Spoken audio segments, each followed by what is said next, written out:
कोई भी बिजनेस या कोई भी पार्टनरशिप बहुत लंबे समय तक चल भी सकता है और नहीं भी चल सकता है।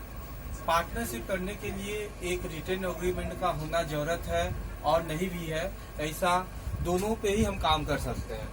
तो अगर हम कोई बिजनेस अगर शुरू करते हैं, अगर वो पार्टनरशिप अगर रिटेन में हो रहा है, वो पार्टनरशिप डीड कहलाता है। तो यहाँ हम देख रहे हैं कि partnership can also be form on oral agreement. Can, यहाँ कैन का मतलब बोला गया है कि हम चाहे तो पार्टनरशिप को लिखित तौर पे कर सकते हैं, लेकिन ये कोई कंपल्सरी नहीं कि पार्टनरशिप हम शुरू करें तो वो लिखित पे ही होना चाहिए, ठीक है।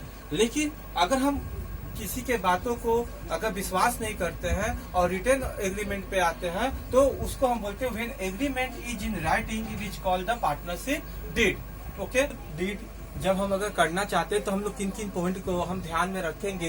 ये सबसे पहले हम बिजनेस शुरू करने से पहले अपने लिए कुछ एक सुरक्षा कवच के तौर पे काम कर सकते हैं। जब दोनों पार्टनर के बीच में कोई अगर रिटेन एग्रीमेंट हो रहा है तो हम पहले ध्यान करेंगे शेयर ऑफ प्रॉफिट। कोई पार्टनर अगर बिजनेस शुरू करना चाहता है तो उसका शेयर ऑफ प्रॉफिट क्या है, वो इंटरेस्ट ऑन कैपिटल, जो कैपिटल पार्टनर ला रहे हैं उस पर कितना इंटरेस्ट ऑन कैपिटल देना है वो हमको ध्यान देना है। ड्राइंग्स, इंटरेस्ट ऑन ड्राइंग का क्या रेट होना चाहिए। अगर कोई पार्टनर एज ए वर्कर काम कर रहा है या एज ए मैनेजर काम कर रहा है तो उसको मंथली सैलरी कितना देना होगा, मैनेजर के तौर में कमीशन वो कितना पाएगा, बोनस कितना पाएगा, इंटरेस्ट ऑन ड्राइंग का भी कितना पाएगा और सेल्स कमीशन भी कितना पाएगा, ये आप लोग इस पार्टनरशिप डीड में इंडिकेट कर सकते हैं। ओके, सबसे पहले हमारे मन में एक प्रश्न होता है कि सपोज हम किसी कारणवश ड्यू टू सम रीजन अगर हम पार्टनरशिप बिजनेस शुरू कर लिए और पार्टनरशिप बिजनेस शुरू करने के बाद अगर हमने कोई एग्रीमेंट नहीं किया, हमने कोई डीड नहीं किया, तब हमारे साथ बिजनेस में क्या हो सकता है। तो यहाँ पर according to partnership act 1932 section 4 के तहत में बताया गया है if there is no agreement between two partner और more than two partner then दो पॉइंट को हम अपने दिमाग में रखेंगे।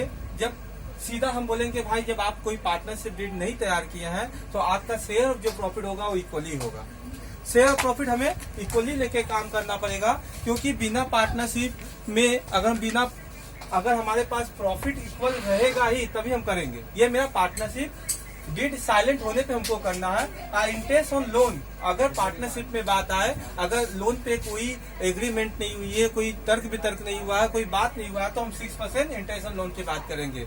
लेकिन फिर भी पार्टनर चाहेंगे कि भाई हमको हमने कैपिटल लगाया है, हमें कैपिटल पे इंटरेस्ट दीजिए, हमने ड्राइंग्स की है उस पे इंटरेस्ट चार्ज करना चाह रहे हैं या रेमुनेशन टू पार्टनर चाहते हैं। तो यहाँ पर वो भी पार्टनर बहस करे, आप सीधा ये समझाइएगा there is no written agreement, there is no partnership deed, so I can not provide this facility to you. मैं आपको ये व्यवस्था नहीं दे सकता हूँ, आप चाहे कोर्ट पे चाहे या केस कीजिए। ये एक्ट के तहत आपका दो ही एग्रीमेंट यहाँ पर मान्यता होगा, पहला शेयर ऑफ प्रॉफिट इक्वली और interest on loan 6% equally. Okay, आपको इंटरेस्ट ऑन ड्राइंग के बारे में बताया कि अगर पार्टनरशिप डीड अगर साइलेंट रहती है तो उसके लिए कोई इंटरेस्ट ऑन ड्राइंग का कैलकुलेशन करने की जरूरत नहीं है।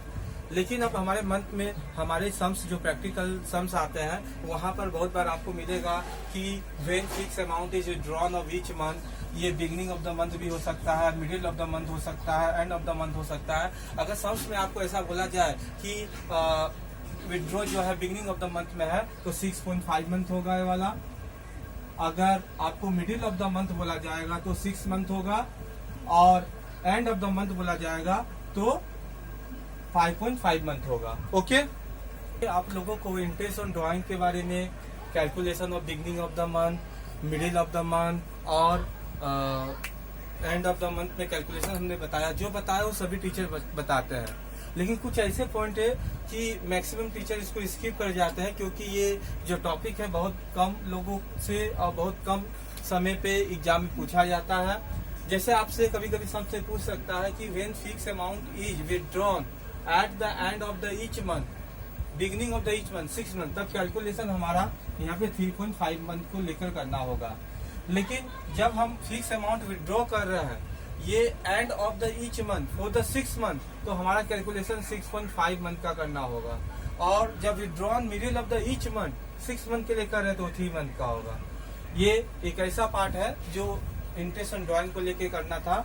मैंने आपको जहां तक हो सका, ये मेरा इंट्रोडक्शन क्लास है, कुछ और भी थ्योरी आपको बतानी है, लेकिन जब हम प्रैक्टिकल सम्स करेंगे 1 बाय 1 करके स्टेप, और धीरे धीरे एक एक थ्योरी से आपके नजरों के सामने से पर्दा उठाते हुए उसको क्लियर करते हुए जाएंगे।